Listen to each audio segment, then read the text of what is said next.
Welcome back my channel ma'am. Ngasi full log vlog sa tawjar ko ni ma'am.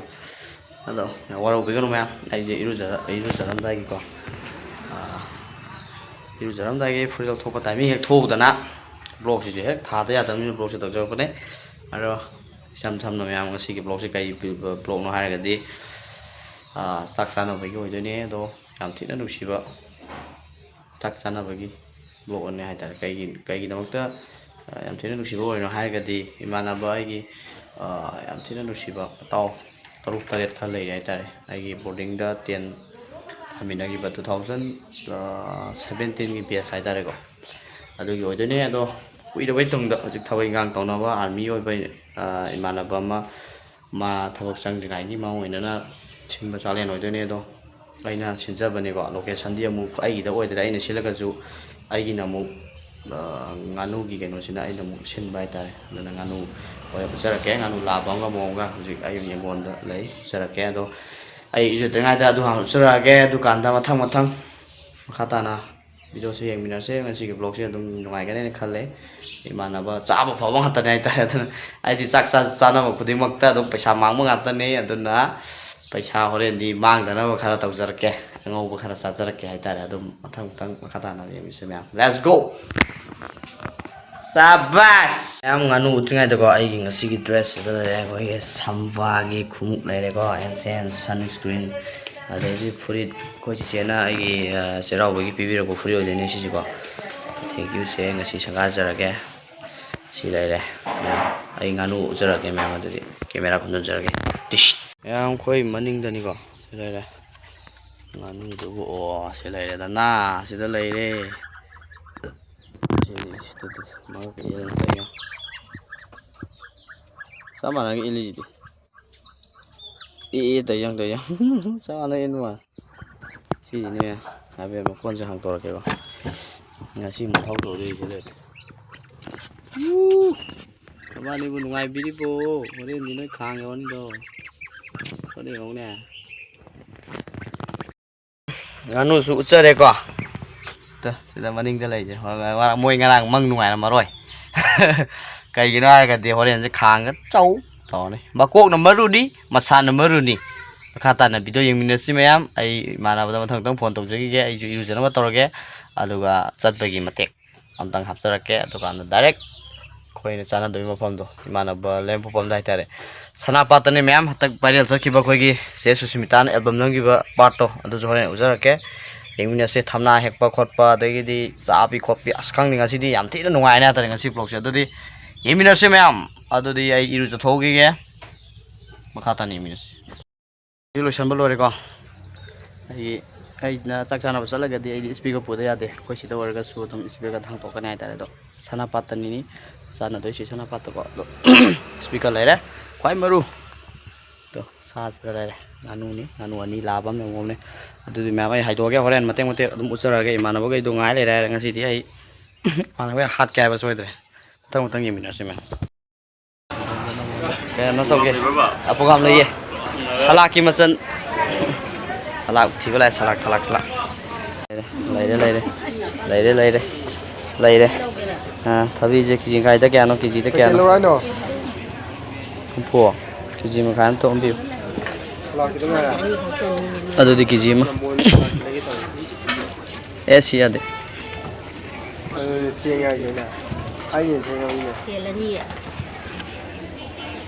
dia betul happy roge no salak kamen simbaje lai beram tang lauro aduga kesikam jo hamna bro apa ya aduga moro asidi hamna daina khang de salak ta yaw chang do ma chang ga lo piro ya amin simba lau re phai nang de gi nang do tum do ra sira kai si pawa ra ki khara khang de dom khaji kan to mi tare pan cha bai ni ko do da sum kona ga do ba sang do to ya na pi je pa na lai de ya ma te to ke pen chat pai dom hao rồi dây cột lấy vào lò đấy nó salak di kaca pai đấy ai sudah lo ya oleh tapi no ka ikara lo ya oleh sih lai ma pohon dah sebesar ini phải mà đuổi hắn đi liều nè xin mà pu đi mà pu xe sao là loco xin đi pu xe xin salah kita tara le xin đi paling pu ni ô li tang có vẻ là đi mà ăn đây bạn nó có cái này đấy nó xí này kia bây giờ cũng rất là cái con dồi của mẹ cái máy quay lá thảo đây là khăn vào đây bỏ đây bom sai gì cái mà khá là cái đó cái cái mà không được đây bom mà khá là cái ở đây mẹ quay hôm sẽ đăng ngày đấy mà khá là cái đây mà nó mẹ ăn tôi cho các đồng tôi là cái mẹ tiếp tục rồi kia ya mấy bữa đây bữa làm nhung wah ping microphone tripod nung po charger nung jar wah pada oke sana sila ito ini yoro kong mula gimana lagi ya mesti dapat tahu mayam lagi sih koi finally yang jadi koi oza email ki oza bepin luga koi sar prem nasi ko organizer koi ki sana thoi aduga koi ki nupi me anu ko ta tanir bro dinku ler ma ma ja mari sak sana loi gari chani aji gari da koi zik na na tak set taro ki ge sei nungai khong da ko ta na ko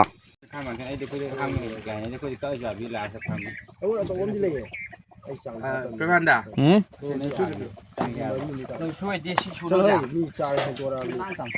Masado mo na ay suway ta thado among na thamai masado protection le me ba nakana ka phagram de adu Anu mati na tayo kay jang tro. noi udu ang ka ko na ta de yin mai mai sin kham ji kan ta wi di khang ye Option na ran ko na. atie nang Sai. option na tin nang gari to ke yam tang me war ke tak ka tawan na iwan sang ani ohlo Ya wa tu lo. yim to hu ge le ya lo re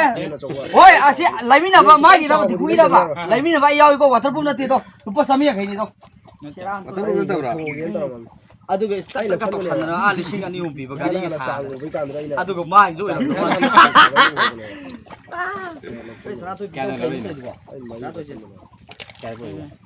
mi ne tau to ba ya ai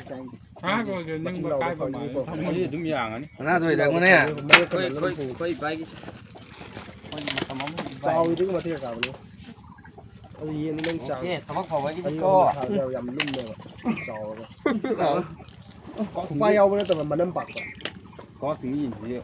không giao đều nó Su lo jang su ge dai na. cái bộ nó thuộc vào ngoài này mà không giao đều bao nhiêu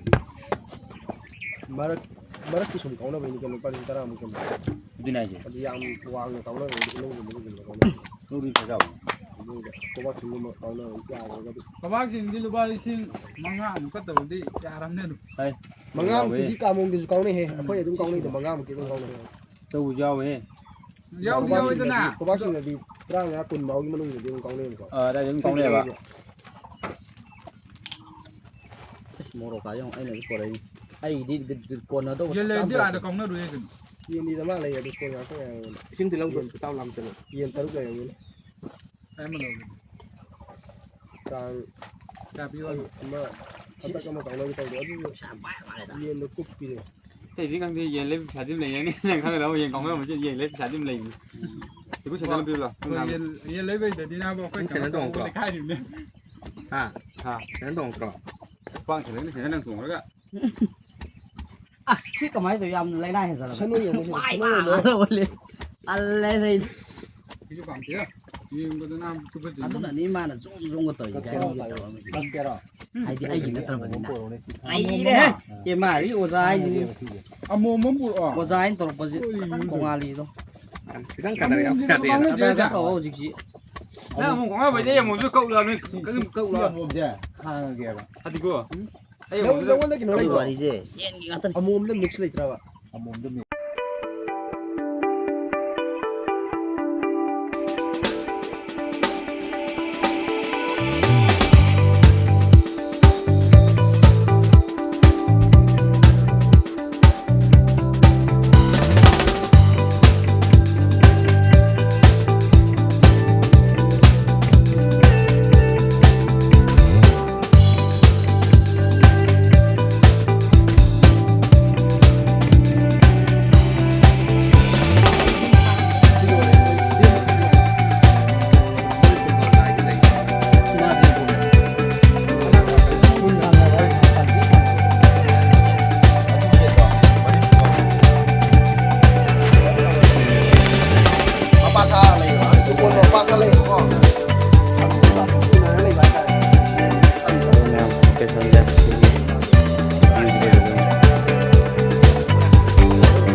ꯇꯤꯜꯍꯧ ꯉꯧꯖꯔꯦ ꯑꯗꯨꯒ ꯁꯤꯡ ꯂꯥꯛꯆꯔꯦ ꯃꯔꯣꯏ ꯃꯄꯥꯡ ꯉꯁꯤꯒꯤ ꯄꯨꯖꯥꯔꯤ ꯑꯩꯈꯣꯏ ꯀꯤꯁꯟ ꯑꯩꯈꯣꯏꯒꯤ ꯉꯁꯤꯒꯤ ꯑꯔꯥꯡꯕ ꯍꯥꯏꯇꯥꯔꯦ ꯁꯥ ꯂꯥꯛꯀꯥꯟꯗ ꯄꯨꯖꯜꯂꯛꯑꯒꯦ ꯁꯥ ꯂꯥꯛꯀꯥꯟꯗ ꯀꯤꯁꯟ ꯁꯥꯎꯟ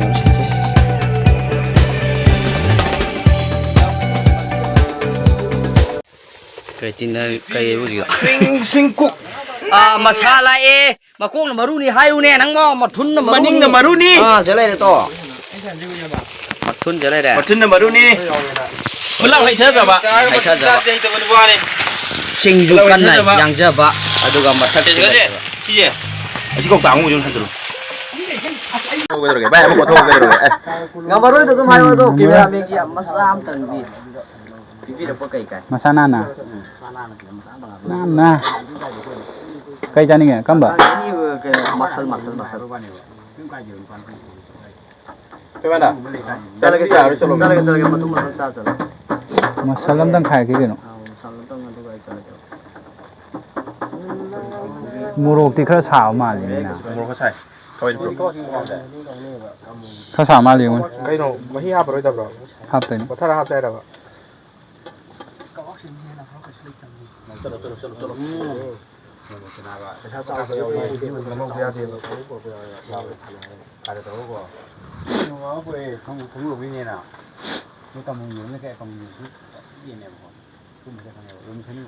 क्या खाने नो चोंगा चोंगा कोई पैसा का ये सेंदिबा सेंद्रा यावदने चोंगा आइ हेला नाते बरा यावनि चलो रे सेंट्रा दे चलो मुझे ये थमने चलो जा क्या पिरो नो अदुदी कइनो जोइसना डिस्ट्रिक्ट चसिरो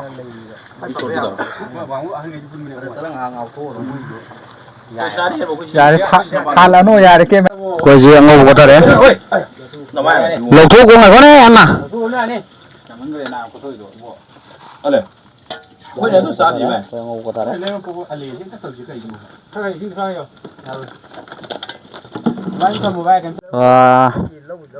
लो लो चल लो सलाद सेंबल होए को सलाद की मसन से ले रे शिकार बानी चला गया शिकार बानी चला काय नो वो सामने में व्यू जो ने वाह व्यू 360 नि को 360 माइबम सिंह मैम आले माइबम सिंह आसी ले नंग गाड़ी सो लो बाई बा कोई गाड़ी सो ये थोकी तो ता ले तो अया थारे कोई बा हो या है ना थौदे ngang ko tau du gi ma tung ni moi kan sana ri moi tau kha yo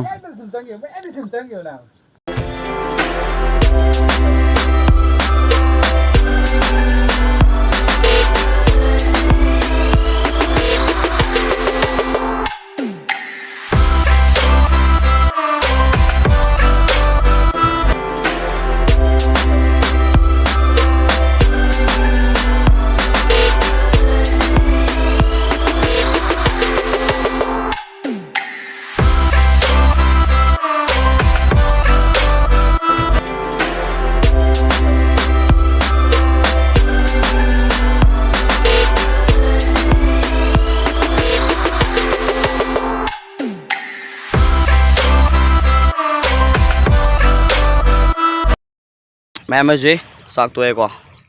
कोई मानव किशन ना आइए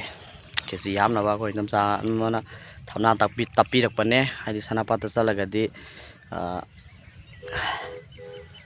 थमना हे कनो हेबिरोनबा अदो सनापा की खत नते कोई तेमेगी मपाम शांतिपुरदसु चलगा थमना हेलकनी थबक अमा हादि उमोरो की पैसा पी दो वाई तारे मनिंग व्यू जोने वाह पाचे अदुदि मैम मनिंग द उरिबा सनापाटा खोंसा लगे मैम यरोका दम उचरके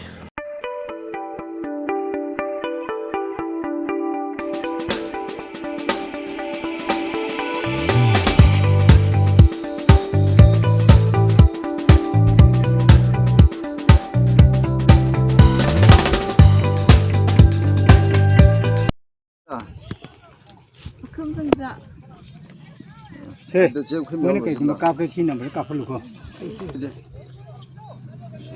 सामने ही और बा बचानो मोइरा करी लैकाइनो खंदी नैदा खंदी हाइना